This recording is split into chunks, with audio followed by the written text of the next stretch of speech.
fällt jetzt die Sonne strahlend auf.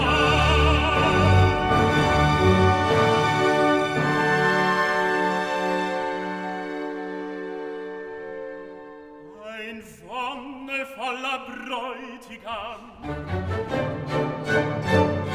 ein Riese stolz und froh,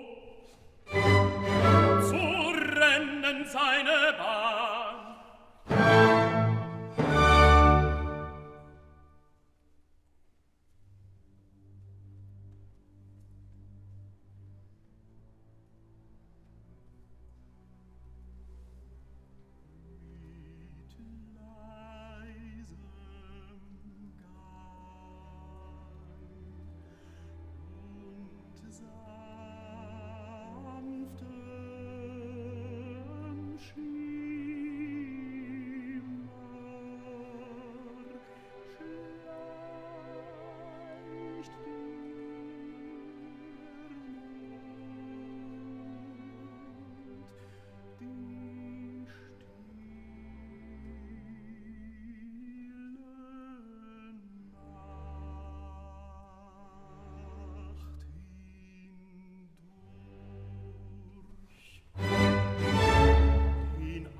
Ausgedehnten Himmelsraum ziert ohne Zahl der hellen Sterne Gold.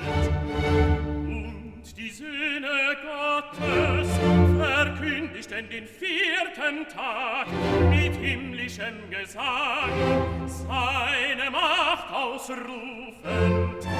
Also